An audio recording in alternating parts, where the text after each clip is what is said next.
Howdy, lieutenants and economists. The most volatile, evil, disgusting things on the planet, humans. If you have a video request, you can always go to assholeconsulting.com. Yeah, I am gonna charge you, kids. And that is the importance of not fucking up. You are such an asshole!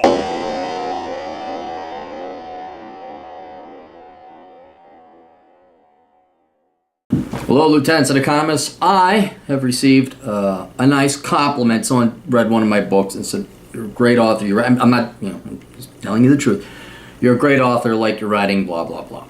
Want to know, how did you get to write so well? Or as I like to say, how did I get to write the words so good?"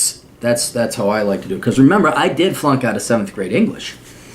I don't remember my English teacher's name. I don't remember my English teacher's name. You want to know why? Because they can only teach. They can't do. None of them wrote books. But I will tell you the secret to my writing and why most people, not everybody, obviously people have tastes and preferences, most people think I'm a good writer. The 1990s Economist. So like Charles Schultz? No, not the cartoonist, not the Economist, neither. The magazine, The Economist. I was an ardent, avid reader of The Economist from the mid-90s to the election of Barack Obama. I would read it cover to cover, front to back, even the lighter, touchier subjects. And not only did it really reinforce my understanding of economics, certainly I studied economics, but reading through The Economist really helped reinforce it. The writing was superb. Probably the best writing. The best writing now in terms of periodicals is probably the Wall Street Journal.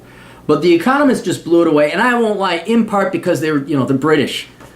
They had the freaking language, they were the ones that and then if you read it in their accent, and 3, 4, and 2.7 pence shilling doth with cometh for GDPeth. You're like, oh wow, I sound really, really smart and polished now. And I got my stupid Midwest accent. So, but in all seriousness, it was superb. The best writing I've ever read, fiction or not. Maybe not the greatest stories ever. Chinese GDP, can't wait to get into that plot. But it was just the most brilliant writing. Now, then they had an editorial change in like 2004, 2005. They totally went NPR left center. They totally abandoned any true empiricism, critical thinking. They just want to sell more magazines, and they did. They told people what they wanted to hear. But if you were a true economist, or at least an empiricist, an honest person, it became worthless. They endorsed Barack Obama twice. Here's a publication called The Economist, and they endorsed the guy that doubled the national debt in 8 freaking years. I mean, it was just a joke. And you could slowly see my generation taking over and their indoctrinated politics with it. So if you want to become a good writer, I'm not joking, it's going to take a while. I mean, this was over the course of years. I would take The Economist magazine. I'd have a subscription. I actually looked forward to working my security shifts, especially when I had nothing else going on. It was even before wireless and internet type of stuff. And I would just read it over my security shift. This was when I was out of college. And that, I'm not joking, I charter that with the majority of my writing skill, my prose, my cadence, my tone, because that's what I liked the most and was most heavily influenced by. I certainly read a ton of textbooks, but professors can't write for jack because they're dumb. Right, that's why they're professors. They can't work in the real. You don't follow anything your teachers, you got to realize, are society's rejects, okay? That's why you take everything, not with a pinch of salt, with like a salt lick that you put out for deer so you can shoot them. You get a big cube of salt. You put that right on your professor's head. Say, all right, now you speak.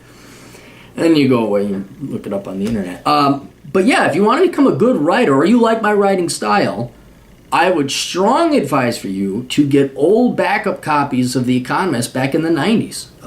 Now, I don't know what was before 1995 because I wasn't reading it then. Probably just as good. But yeah, for that decade, 95 to roughly 2005, it was great. It was enjoyable to read The Economist. But then after that, it started, hey, we're going to start looking at CO2 emissions, and oh my goodness, the environment, oh my God, and negative externalities, which is completely BS. And then, yeah, then I was like, yeah, I'm done. You don't need me anymore.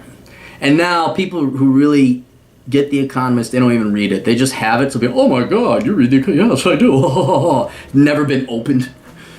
Did you read the article about that? Well, not yet. I've been so busy shrinking my carbon footprint. So yeah, that's it. That's how I became a good writer. Was The Economist. All right.